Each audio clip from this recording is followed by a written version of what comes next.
अमरीकी सदर Donald Trump ने कहा है कि अमरीकी फ़ौज ने जंगबंदी के माहदे की खिलाफ वर्जी पर ईरान को निशाना बनाया है।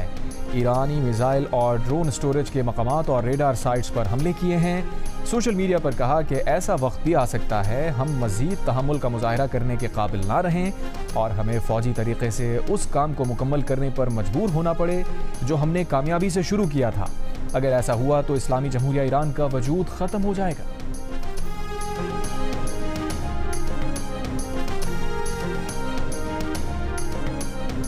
अमेरिका ने ईरान पर फिर हमला कर दिया। अमेरिकी सेंट्रल कमांड ने कहा है कि आबनाए हर्मुज़ में पैनामा के परचम बरदार टैंकर जहाज़ पर ईरानी ड्रोन हमले के जवाब में ईरान में मुतअद्दिद फ़ौजी अहदाफ पर फ़ज़ाई कार्रवाई की गई।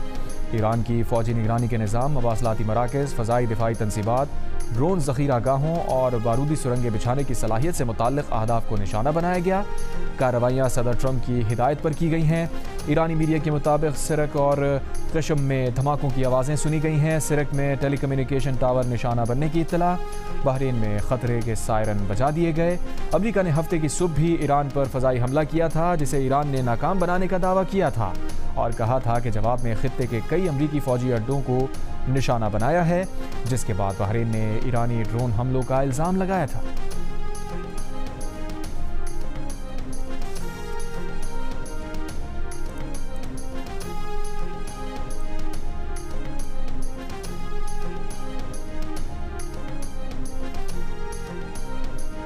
अमेरिका जनूबी लबनान से इसराइली फ़ौज निकालने के लिए इसराइल पर दबाव डाले। लबनानी सदर जोसेफ ऑन का अमरीकी सदर ट्रंप से मुतालबा। लबनानी सदारती महल के मुताबिक दोनों रहनुमाओं के दरमियान टेलीफोनिक राब्ता हुआ। लबनानी सदर ने यह मुतालबा भी किया कि अमरीका माहदे की खिलाफ वर्जियों को रोकने में मदद करे। कहा लबनान इसराइल फ्रेमवर्क माहदे पर अमल दरामद में अपनी जिम्मेदारियां पूरी करेगा।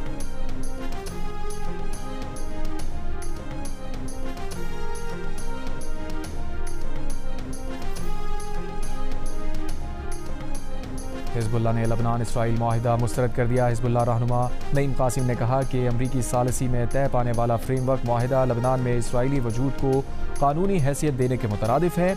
इस माहिदे से वो दिन दूर नहीं जब लबनानी इलाकों को इसराइल में ज़म कर दिया जाएगा। लबनान से इसराइली इनखला को मज़ाहमती ग्रुप्स को गैर मुसल्लह करने से मशहूद करना ख़तरनाक है।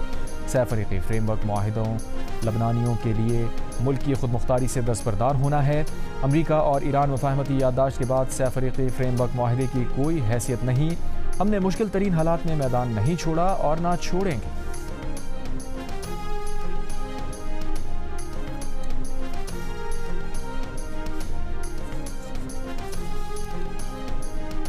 इसराइली वज़ीर आज़म नेतन्याहू का लबनान के साथ अमरीकी सालिसी में होने वाले माहिदे का खैर मक़दम तारीख़ी कामयाबी करार दे दिया। कहा यह ईरान और हिज़्बुल्लाह के लिए एक बड़ा धचका है।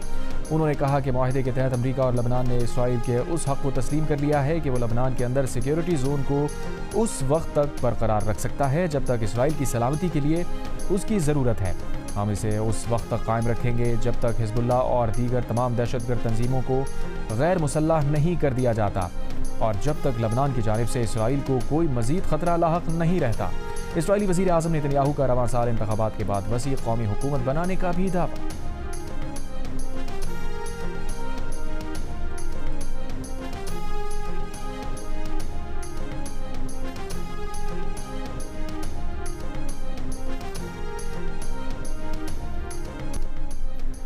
नायब वज़ीर आज़म और वज़ीर ख़ारजा इसाक़ डार का ईरानी वज़ीर ख़ारजा अब्बास अराग़ची से रब्ता। तर्जुमान दफ्तर ख़ारजा के मुताबिक इसाक़ डार ने ख़ित्ते में पायदार अमन व इस्तेहकाम के लिए पाकिस्तान के तामीर किरदार का आज़म दोहराया। ईरानी वज़ीर ख़ारजा अब्बास अराग़ची ने अमन अमल में पाकिस्तान की मुसलसल हिमायत को सराहा। नायब वज़ीर आज़म इसाक़ डार का बरतानवी वज़ीर ख़ारजा इवेट कूपर से भी टेलीफोन पर राबता। बरतानिया का पाकिस्तान की अमन कोशिशों पर भरपूर एतमाद का इजहार। इस्लामाबाद मुफाहमती याददाश्त में पाकिस्तान के किरदार को सराहा।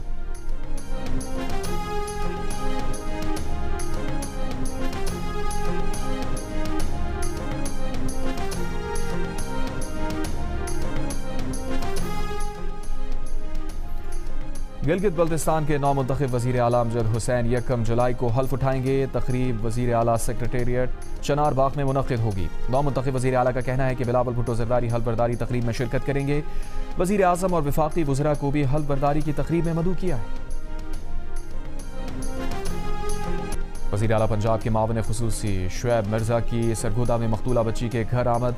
सोगवार ख़ानदान को वज़ीर आला मरियम नवाज़ का ताज़ियती पैगाम पहुँचाया। कहा, मरियम नवाज़ अफसोसनाक वाक़े पर होने वाली कानूनी कार्रवाई को खुद मॉनिटर कर रही हैं। सरगोदा में 7 साल की बच्ची को ज़्यादती के बाद कत्ल कर दिया गया था। वाक़े का मुल्ज़िम मुबैना पुलिस मुकाबले में अपने ही साथियों की फायरिंग से मारा गया था। मुल्ज़िम के अहल खाना ने उसकी लाश लेने और अपने आबाई कब्रिस्तान में तदफीन करने से इनकार कर दिया था।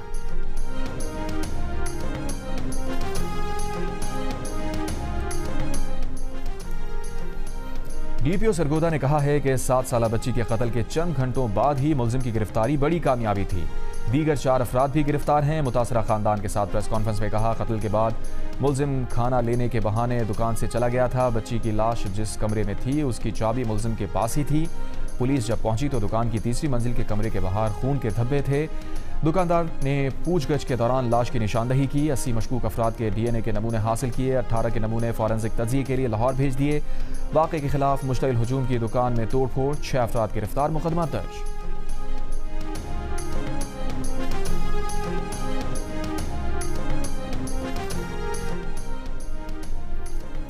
वज़ीर आज़म के कोऑर्डिनेटर इख्तियार वली की नौशहरा में मुबैना ज़्यादती के शिकार बच्चे के अहल खाना से मुलाकात। मीडिया से गुफ्तगू में इल्ज़ाम लगाया, मुतासरा ख़ानदान पर तशद्दुद, ज़बरदस्ती, राज़ीनामे और बच्ची के वालिद को पुलिस से रब्ता करने से रोकने की कोशिश की जा रही है।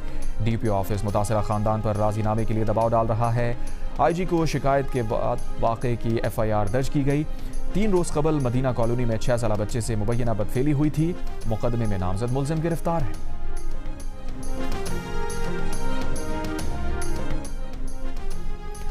जरगे के हुक्म पर शादीशुदा खातून सिदरा अरब के कत्ल केस का ट्रायल रावलपिंडी की इंसदाद दहशतगर्दी अदालत मुंतकिल। केस में दहशतगर्दी और लिंचिंग की दिफात भी शामिल।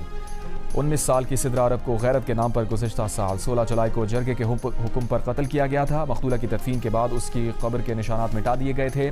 पुलिस ने कत्ल में मुलविस 13 मुल्ज़िमान को गिरफ्तार किया था। गिरफ्तार मुल्ज़िमान में मकतूला का वालिद, भाई, चचा, साबिक शौहर और कब्रिस्तान का सेक्रेटरी भी शामिल। गिरफ्तार मुल्ज़िमान ने 8 माह जेल में रहने के बाद अदालत से जमानत हासिल की थी। बोस्निया हर्ज़ेगोविना ने कतर के खिलाफ फतह हासिल करके राउंड ऑफ 32 में जगह बना ली। मैच के दौरान बोस्निया के शायकीन की जानिब से फ़लस्तीन के हक़ में नारों ने आलमी तवज्जो हासिल कर ली। सोशल मीडिया पर वीडियोज़ वायरल। बोस्निया के शायकीन ने सियाटल में मार्च किया और स्टेडियम में भी फ़लस्तीन के हक़ में नारे लगाए। फीफा वर्ल्ड कप में इंग्लैंड ने पैनामा को 0 के मुकाबले में 2 गोल से शिकस्त दे दी। ग्रुप L में इंग्लैंड की पहली पोजीशन, क्रोएशिया ने घाना को 1 के मुकाबले में 2 गोल से हरा दिया।